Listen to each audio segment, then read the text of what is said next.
Good afternoon, ladies and gentlemen. I'm Joe Underreiner, president of the Kalispell Chamber. We're pleased today to host, as part of our COVID-19 series, weekly series, Dr. Pat Barkey, who's the director of the University of Montana's Bureau of Business and Economic Research, to talk about the economic impacts of COVID-19 on Montana. I think it's a program that you'll be very interested in up here in Northwest Montana, and with all of the 725 member businesses of the Kalispell Chamber. We're pleased to be able to work with the Bureau of Business and Economic Research and Dr. Barkey on numerous things. In addition to the annual Economic Outlook series, we've also leaned on the Bureau for assistance with a variety of economic impact studies and research we've conducted up here. Most recently, the economic impact of the healthcare industry in Flathead County. So they're a tremendous asset not only to us here at the Kalispell Chamber and the Flathead Valley community, but to the entire state of Montana. And so with that, I'd like to turn the program over to Dr. Pat Barkey.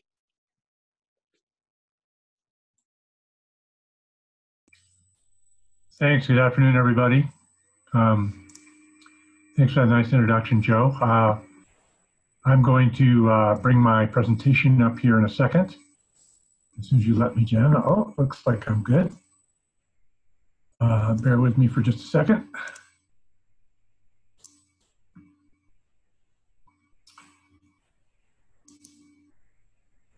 Okay. How do we look there, Joe? Does that look okay? Yes, you're looking good, Pat.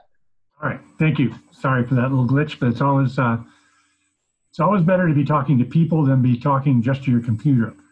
Well, good afternoon. I'm here to share with some fairly fresh results, which I've just put together yesterday, on how things are shaping up for the state of Montana in terms of the economy. There are a lot of people doing what I'm about to show you I've done. They're taking a lot of data and they're cranking it through models and sharing with you lots of things that look like numbers and they look like facts. That's certainly happening in a big time in the epidemiological world. It's happening all over the place in the economy. It's happening in Montana. I will tell you that these economic models, at least we've had a little bit more experience with, but they are just that. There are models, but they're useful ways of looking at how the future is shaping up.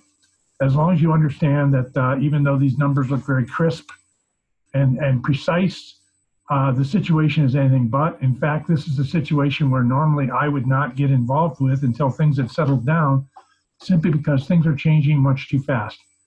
The impacts of COVID on the economy are incredibly robust, very harshly negative, but they're also changing all the time, and much is uncertain.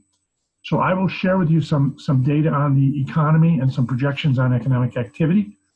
I'm going to mostly just show you the outcomes of what I've produced. I can talk a little bit about how I did it if you'd like. But it's pretty sober stuff. I'll just tell you that. So, you know, it's a little bit early in the afternoon to have the drink handy, but you might at least know where it's stored. First, I want to say my thanks to Northwestern Energy for supporting this research. This is an ongoing project here at our center, and Northwestern's been a pretty good supporter of our past economic research, and I'm pleased to have them aboard for this. This, of course, is our research totally. Northwestern is not part of the message, nor are they responsible for any of the conclusions I'm about to share. So what is going on with the economy? The economy is currently shrinking. And when that is happening, there are three natural questions to ask. The first is, how far are we going to fall? The second question is, how long are we going to stay down there? And the third question, which is typically the one I want to spend the most of my time addressing, is what kind of recovery path are we looking at? Is it very strong and robust, a quick bounce back, or are we going to have something much slower and much more uneven? Well, let me just start out by saying what a national forecasting firm is saying about the U.S. economy. So the U.S. economy, as you know, mostly grows. So if you look at the broadest measure of the economy, the GDP of the US economy, it's a giant number in the tens of thousands of trillions of dollars. It's growing. And in fact, in December 2019, which was only about 4 months ago, the national forecasting firm IHS Markit, which is the same forecasting firm used by the state of Montana, made a forecast of continued growth. You can see it on this graph right out to 2024. What happened in those 4 months? Well, COVID happened. And in April, this was a forecast I shared with a different audience a few weeks ago when we first did this work. In April, that forecast was revised significantly, as you can see. So these are all annual numbers, and you can see that decline in 2020, which interrupts a 10-year growth streak in the US economy. So the first question, how far are we going to decline? In April, last month, IHS Markit said we'd decline about 5.5%. That's pretty significant. As you can see from this graph, that decline, that's for calendar year 2020 compared to calendar year 29, that decline is not only more abrupt, but it's also much more severe than the downturn that occurred in the US economy in the Great Recession. The good news, if there was any, was that there was going to be a pretty strong bounce back, even though that's years on that graph. So it looks like by year 22, the projection was that faster than average growth in 21 and then in 22 would take us almost back to the growth trajectory we had. So that's 2 or 3 years, depending on how you're counting, of a subpar performance, to put it mildly. But at least there was a good news to that. The bad news is that forecast has been revised, and that shows you how fluid the situation is. The new projection in May is not only for a steeper decline, but it's also a much more gradual and much more measured bounce back, even though that is above average growth that is expected to occur starting at the end of this year and into next year and beyond. You can see that growth before, just a month ago, they thought it would catch up by 22, and now we're all the way to 2024 and just catching up by then. So that's a pretty significant downturn, but there's pretty significant things going on to the economy. Let me share with you what some of those things are. Again, on the US side, when you look at the kinds of declines and let me just say changes that have occurred in consumer spending, okay? So what this graph tries to say, as of April, what's the difference between what was forecast in April for this year and what was forecast back before COVID started in December, all right? And you can see this is on percentage terms who the big losers are. None of these will be surprises to you. On-premise food, discretionary spending, recreational stuff. Fuel was hit a little bit. And then on the positive side, you can see the grocery store growth on the bottom. And as of April, there was a forecast of an increase in healthcare. Well, as I showed you, April was a little more benign in terms of the change to the economic activity. May, that was revised downward. And that's because we got more data. We got more data on what actually happened in the first quarter of this year, and more data on how consumer spending actually was changing through the early spring. And when that happened, there are really two big changes to this. So I'm going to bring in the revised number, and I'll go back and forth here for just a second. A lot of this didn't change a lot, but there's two big changes. So here I'm going back to April, and now I head again to the May number. Two changes. One is that much more negative about transportation. We're sitting at a point where TSA screenings in airports are 92% lower than they were the same month last year. And believe it or not, that's an improvement because 3 weeks ago they were 96% lower. So it's just an absolute chaotic, horrible situation for transportation. And you can also see that significant downturn in healthcare consumption, which is now projected to come in terms of personal consumption expenditures at about 18% lower than it was. Okay, so what does this mean for Montana is the question.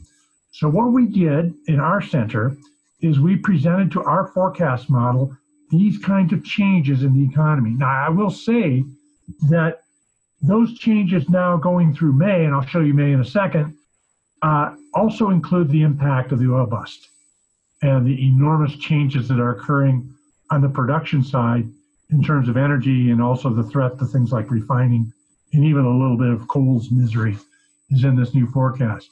So now this is our own projection of how we look for the state of Montana.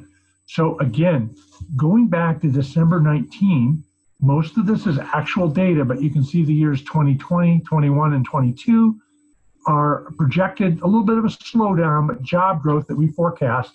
And we reported to you when we were up there in February for our Outlook seminar. Then we got the new data, and in April, we changed that forecast to show this kind of decline. That is roughly a 50,000 job decline in Montana employment. And that, even that is a little bit of an understatement, because 50,000 is the average employment level over all of 2020. We think that job decline is going to be even more severe here in the spring, a little bit of recovery as we get into the fall and the winter, okay? So that decline, you can see, again, there's a fairly close bounce back, and employment levels that we were forecasting before yesterday when I revised this looked like we were going to get close to where the original trajectory of job growth was. But taking into account the new U.S. forecast, we get an even more somber scenario. We get a much harsher job decline, and we get a slower path coming back. Why are those things happening? Well, mostly it's because of this reduced expectation for the U.S. economy. Exports have been hit pretty hard. We're starting to see some impacts on agriculture we didn't see before because of disruptions in the food supply chain. We're starting to see where we really stand with respect to transportation, how ugly it really has become. And that's a very important industry for a state that's as distant as Montana. And so that's a pretty tough assessment. If you look at that, even before it was revised downward, we were looking at a larger job loss, even on this calendar year basis, a larger job loss, certainly a faster job loss than we saw in the Great Recession, which you can see in the early part of this graph. And also, at least up until this revision, it looked like we were going to at least have a little faster recovery from this very severe downturn in employment across the state. The recovery speed, as you know, up there in the Flathead, you experienced this, we all did in Western Montana, was very sluggish coming out of the Great Recession. And now we're to something, while it'll be faster than the Great Recession, it's such a deep hole, we're still going to have a deficit in jobs in year 2022, which is 2 years away. So it's a pretty tough set of circumstances for the state of Montana, and we're not alone, of course. There are many, many states in similar circumstances. Let me share with you some other measures of state economic activity. A lot of questions exist, of course, for the state of Montana, particularly because, as we know in past recessions, when the tax base shrinks, so does the revenue for state government. We are an income tax state. More than 50% of our general fund revenues come from the personal income tax. This is personal income. It's a nominal number. What I mean by that is this is not corrected for inflation. So this thing tends to grow both from economic growth plus because of prices. And you can see in the Great Recession, especially when you don't correct for inflation, the decline was very, very modest. And as you can see, both of these declines, the earlier April and the revised May forecast of personal income, are fairly significant. That was a $4 billion decline in personal income in the April forecast, and now it exceeds a $6 billion decline in personal income, which is more than 10%. That's a shocking development, but there's lots of shocking economic data out there.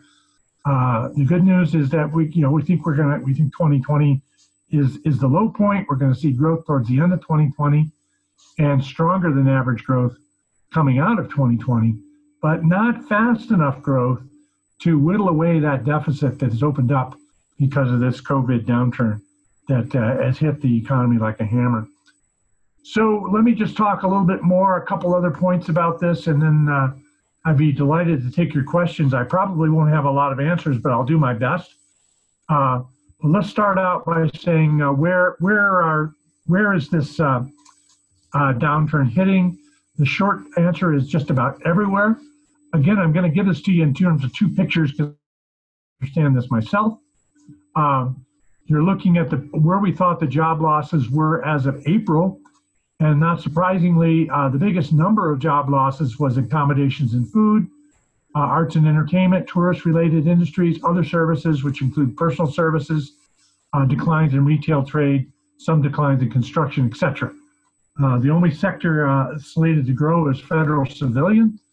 Surprise, surprise. I guess you increased the deficit up to what is projected to be something just south of $3 trillion this year.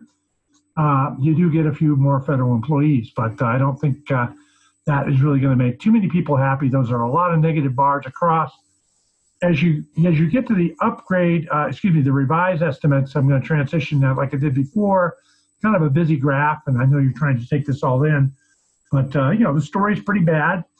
But it even gets a little worse when you factor in the May projection. Now here, quite honestly, just the fact that this forecast has changed so much in a month tells me that there's a lot of uncertainty in this forecast. It's quite possible that this thing will be revised to make things look a little better.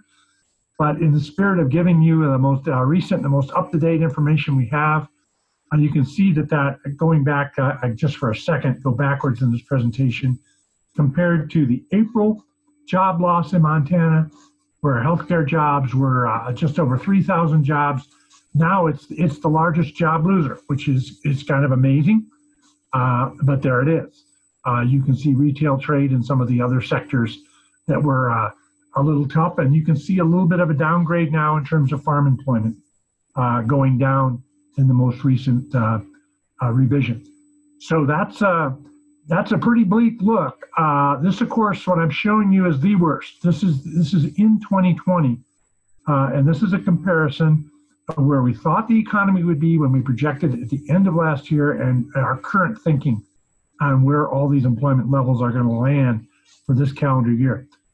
Just one more graph, and then I think there's one more graph, and I'll take some questions. If you look at around the state, we're now looking at about 75,000 job decline for the state of Montana in 2020 relative to where we thought the economy would be before. Now, let me say for a second that 75,000 is, I'm using a slightly different measure of employment than is often used. What's often used is payroll employment. Those are people who get a paycheck, they have withholding and so forth. And that payroll employment number runs around 450,000 for the state. I'm using a broader measure of employment. It's the employment number produced by the U.S. Bureau of Economic Analysis, which includes the self-employed, it includes business proprietors, includes subcontractors, and the gig economy, if you will. That number is quite a bit larger and does have some double counting. So quite often Montanans hold more than one job according to that definition. But nonetheless, these are big declines. You can see that Northwest Montana, which includes the Flathead as well as Missoula and River Valley, is the most populous of the 5 regions in the state. It also has the biggest job declines, right around 24,000 jobs. But the story of this graph is no area of the state is going to escape the pain of this downturn. It's a remarkable situation. I share with you this data, which is rather shocking data. It is certainly big declines in economic activity. These are projections. The projections can change as circumstances change. But what we're seeing, and we've already seen, and we're going to see more of, is that when the data are finally announced, and it does take some time to do this, when the data are actually announced, and of course those data tend to be revised as well, they're going to be shocking as well. We've already seen the national unemployment rate up to 14%, and quite frankly, if it were counted correctly, it would be more like 20%. So those are depression level unemployment numbers for the U.S. economy. Montana will take quite a bit longer to be produced. But there's going to be a lot of shocking economic statistics coming out. We need to be prepared for that. We need to see what's ahead, which will be a recovery. What kind of recovery is still subject to uncertainty. We thought it was going to be stronger a month ago. A month from now, we may think differently again. Very fluid situation. So this study that I'm quoting from is on our website. There is the URL.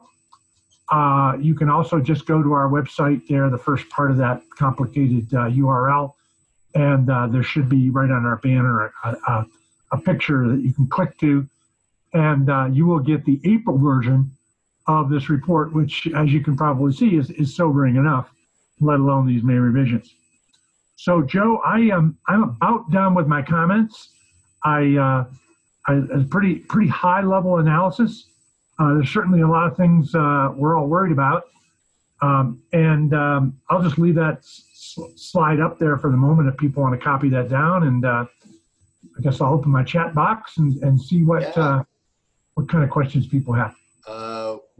Your description of your analysis there as sobering is an understatement. Those are some really jaw-dropping numbers you put out there, both in terms of the GDP or gross product, but employment and personal income. Pretty daunting numbers. Hey, I want to invite our listening audience. If you hover your cursor over your menu bar, you'll see in the very center of that something identified as Q&A, and that's where you can click on that and type in your questions. So while the audience is thinking about their questions, Pat, I'll give a couple of questions to you. I think one of the things that seems a little counterintuitive is just the healthcare numbers and how much they've jumped. And as you know, because you've done research up here for the economic impact of healthcare in the flathead economy, it's a huge and growing component of our overall economy here. And what's your analysis of that? I know, as you probably saw, there were 600 layoffs announced, but they are slowly in the process of reopening up some of the elective procedures, and that's starting to come back. So could you talk a little bit more about that healthcare industry, which is such a fast-growing and high average wage component of our economy here in Northwest Montana? Yeah, that's the biggest change in between that and transportation, a little bit of exports. But that's the reason for the additional gloom for May, is a surprising outcome. So the first quarter consumption, the first quarter data that came out on GDP at the U.S. level showed a sizable decline in healthcare. So this is not all projection. This is taking off of something that we can already see in the data. And so, the fact that it's negative is consistent with what we're observing. To try to understand why it is, I think there's 2 or 3 different factors involved here. Okay, the first is that all economic activities that are not visibly and easily compatible with distancing are threatened right now. I mean, be it a restaurant, be it sports, and yes, healthcare. You go into a waiting room, all the things you do in a healthcare setting that in normal circumstances, those kinds of activities are challenged. And so people are going to telemedicine, and we don't have a very good model for getting revenue from telemedicine, all those sorts of things. A second thing is that we're seeing a pretty big disruption in employment, and employment often severs the health insurance that people have. So that makes it less likely to do elective procedures.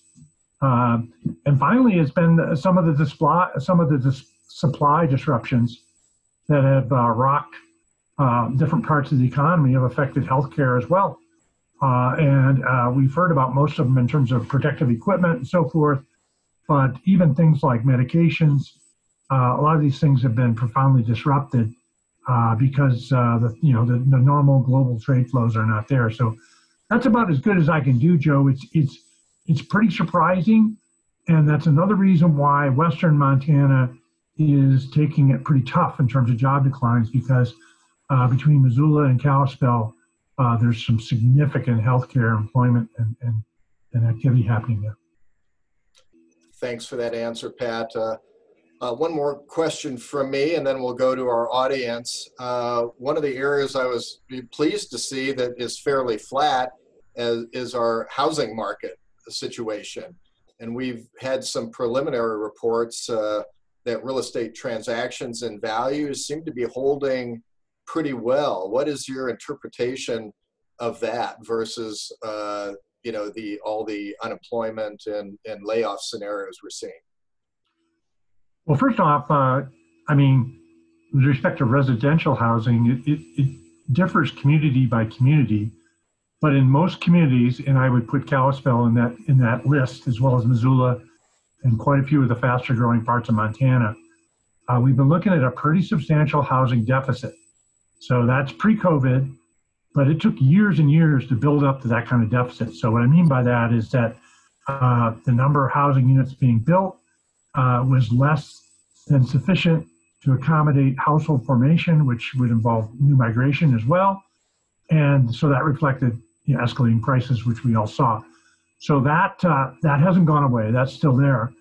I think the residential construction is more compatible with social distancing.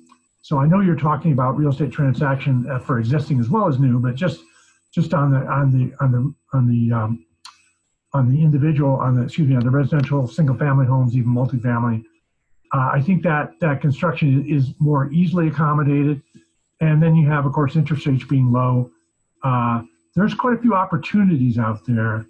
I think you're not only seeing that in real estate, you're also seeing that in stock markets, right? I mean, there's a lot of money chasing opportunities out there and leading to some surprising outcomes for asset prices that many people are scratching their heads at, trying to figure out why markets are even going up. And of course, they're not going up today because I'm talking.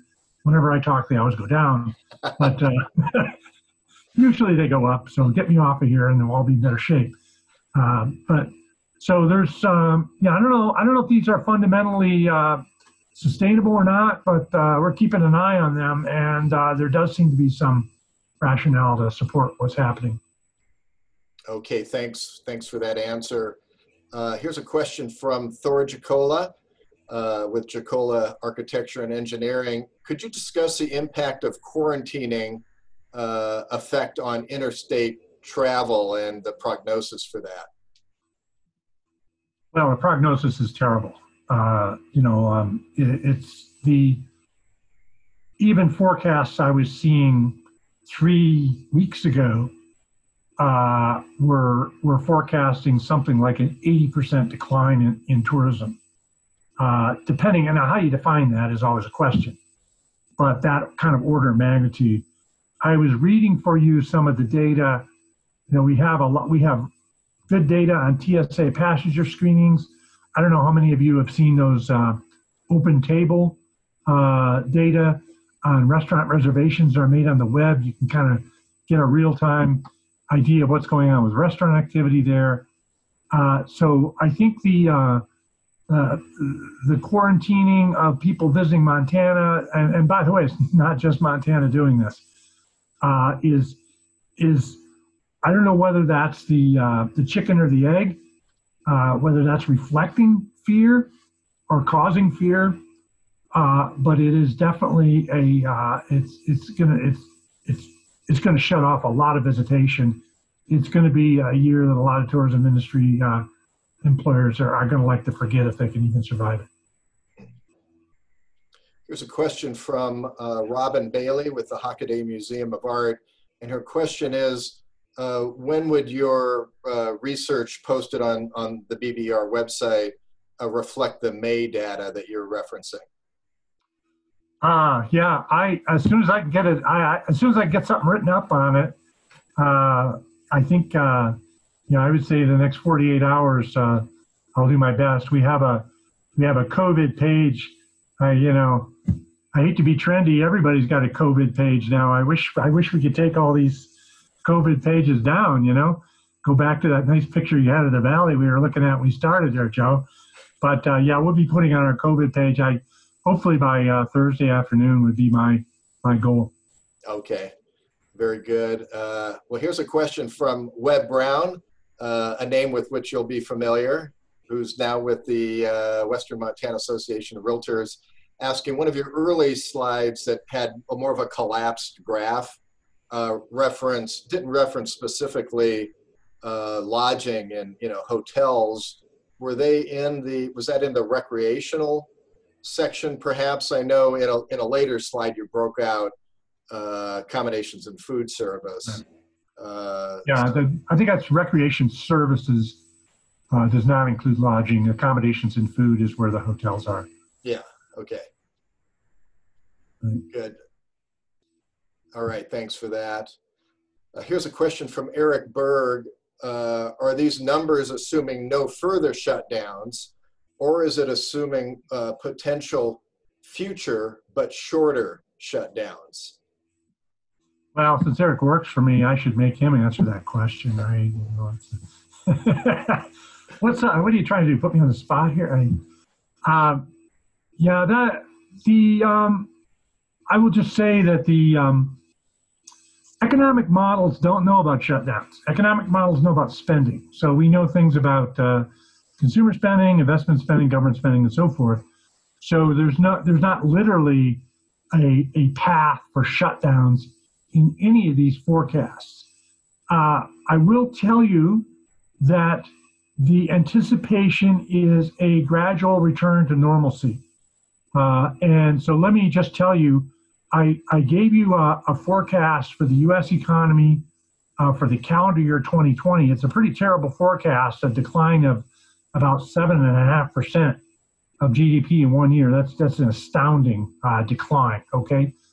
If you do it on a quarterly basis, it shows a gigantic decline happening right now. So in other words, the second quarter of the year, a huge decline. I tell you the number, but I don't want you to hurt yourself when I tell you the number. It's a big one, all right? And we're seeing about a 6% increase in the, I'll tell you the number, 37% decline in the second quarter of 2020. It's a mainstream number. I mean, that's what other forecasting firms are saying too. Now, I will say this about that number. It's an annualized number. So what that means is the traditional way which U.S. economic growth is reported is to take the growth that occurred in a quarter and ask the question, how much would the economy grow by, or in this case, shrink by, if growth stayed at that rate for the entire year? So you can roughly divide that by 4, not exactly because it's exponential, but that would be about, let's say, an 8% decline in the second quarter. So at any rate, the path looks like this. Huge decline in the second quarter, because of course the shutdowns are still in place. New York, they're still there until May 15th, California, et cetera. These are huge parts of the economy. A third quarter expectation is about a 6% growth, which again sounds strong, but compared to the whole, not that big. So that's what I mean. That it's consistent with this gradual return to normalcy in terms of the regulation of businesses' ability to operate.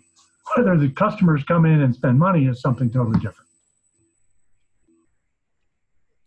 Great, kind of daunting assessment, but we appreciate your giving us the hard truth here.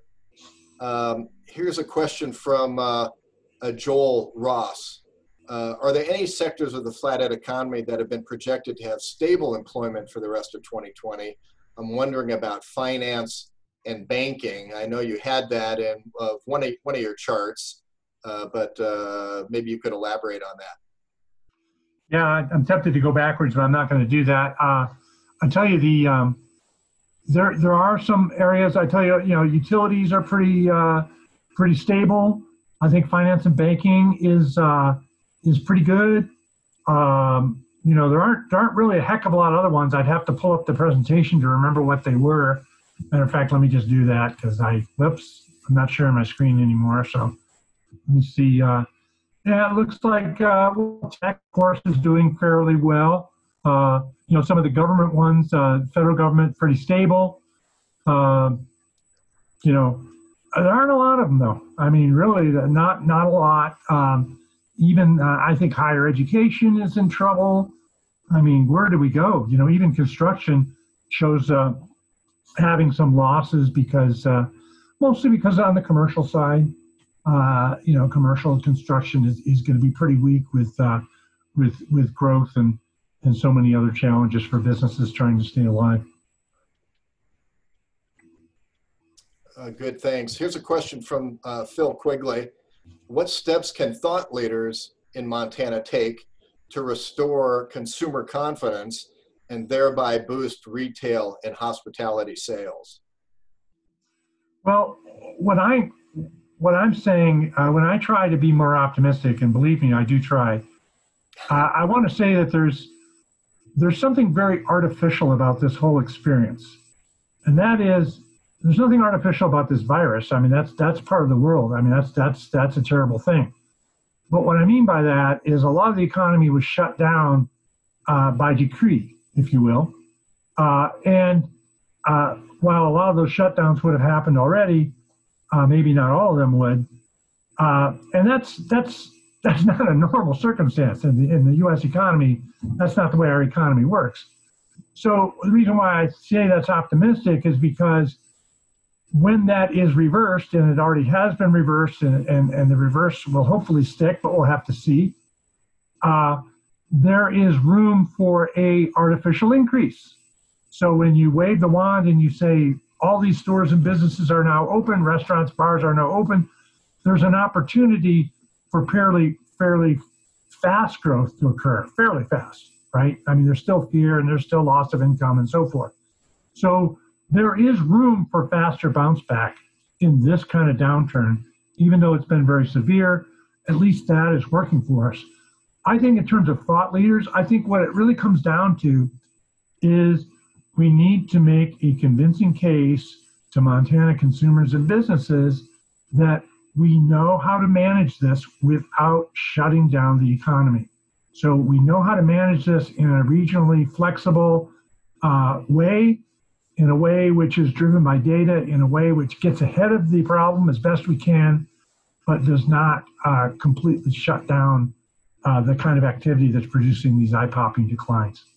So that's what we need to convince businesses. And when businesses and consumers become convinced of that, then they'll start to lead ordinary lives, and ordinary as you can get in these circumstances where we have a contagion, but ordinary in the sense that we can start planning for a longer future and taking risks and doing the normal things that give us growth. All right, thanks for that response, and thanks to Phil for that question. I think as business leaders in each of our businesses that are on the line here, I think that is a question that is really first and foremost of our minds, is how can we all act individually to support each other? And we've seen a lot of support of businesses around the valley during this shelter in place time period here. And as things open up, there's been great support amongst businesses, and really we've not seen a bounce coming out of this removal of the shelter in place rules. So that's a real good sign, I think, and something to be optimistic about. Here's a question from Debbie Dantic. She's with Blackfoot Communications, and she says, thank you for this great presentation, Pat. And can we get a copy of this recording to share at Blackfoot? And what is the best way for that local businesses can help? So I can take part of that answer, Pat, if you want to think about that. So this recording is going to be available on YouTube probably tomorrow, and we'll be circulating the link to that. It's on our Kalispell Chamber YouTube channel, but we make it available we push it out via social media, and then in the next 2 issues of our e-newsletter, there'll be an easy link to that. But anyway, it'll be on the Kalispell Chamber YouTube channel. And I don't know, Pat, if you have a thought regarding what is the best way viable way viable local businesses can help today. Maybe that is a little bit of a follow-up on Phil's questions about how we, kind of sort of bend, Yeah. Well, just bend this curve upward. Consider what I've tried to do. I mean, I've tried to talk for 20, 25 minutes to tell you everything that COVID has done to the economy. Well, that's absurd, right? I mean, there's way too many things. And so it's been a real view from 30,000 feet. Here's the big picture. Here's where GDP is going and so forth. But there's been a lot of really good things written on this. There are some winners in this, and there are some good opportunities here. There's been a lot of learning that's happened here, right? We've learned about Zoom, right? We've learned about telemedicine. We've learned about, I mean, my father-in-law is ordering his groceries online. I mean, this is a guy that hardly knew how to turn his computer on. So there are some, and education, I'll tell you, in higher ed, I mean, there's been, and K-12, I mean, there's been some huge lessons learned. There are some good opportunities out there, and that's where businesses always need to go. I mean, the innovation of our business community in Montana, what manufacturers have been doing has been incredible. I haven't had a chance to get into that story, Joe, and I'm just going to leave it there. That you should probably have a future program on that because it's amazing. Hey, I'll give you a quick question for me and maybe a quick answer, and then I'll turn it over to you for closing remarks. But can you just comment? Of course, we all got our ballots out, and primaries are coming up. But can you just comment briefly on you mentioned on the state economy, how this might impact that going forward? You did mention the income tax impact, and that's what the major source of revenue for the state. Revenue Transportation Interim Committee is meeting on Friday. I'm sure this is a topic that'll be on their agenda. Can you comment with that, and then we'll go to you for closing remarks? Well, yeah, the budget hole is going to be huge, and that's going to be a really difficult one to manage. We have a balanced budget requirement in Montana. A lot of federal aid coming in with strings on it and so forth. So that's a huge issue for the legislature. Just in terms of leadership, I'll just say one thing really quickly, and that is, in some ways, it's easy to manage a crisis as a political leader because what our leaders are doing right now is giving money away. That's always popular, right? Especially at the federal level, right? I mean, we're huge deficits, money being given every place, everyone's in favor of it and so forth. The real difficulty in leadership is going to be 21 and 22 when we're trying to dig out of the hole and address all the things that we've done out of necessity to try to repair the damage. So no, I mean, but everyone, you saw the declines. We had 2% declines in state and local government. It's going to be a really tough time, and of course the public sector is just going to be following what the private sector's been already doing. Yeah. Let's see. Oh, one quick question here from Ron Catlett, and then we'll go to close. Do you think certain sectors that were already struggling, like large retail, will not see a large bounce back once we reopen? No, I'm pretty bullish about retail. I'm pretty bullish about Western Montana still. I mean, from a longer perspective, everything is still working right for Western Montana and Mountain West states.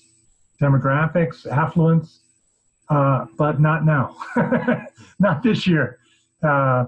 So individual retailers, Macy's and whatnot. I mean, yeah, they'll stumble, but there's some very nimble competitors there to jump in.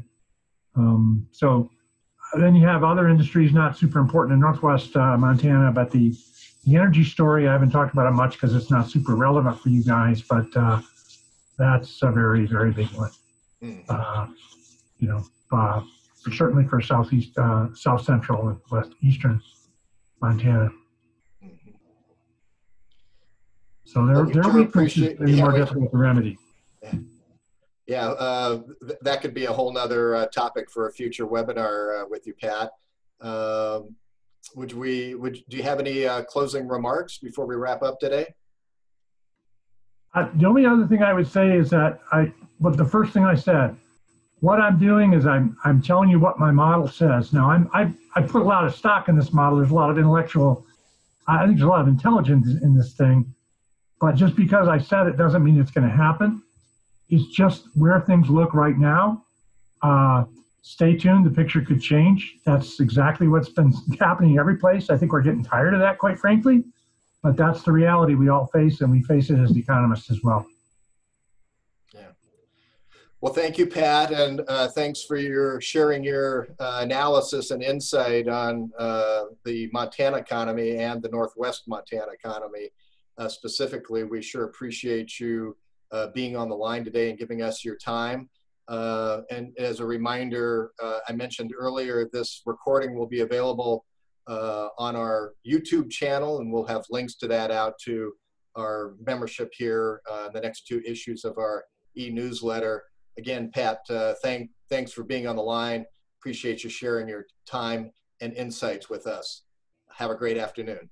Thanks, Joe. You too. Good afternoon, everybody.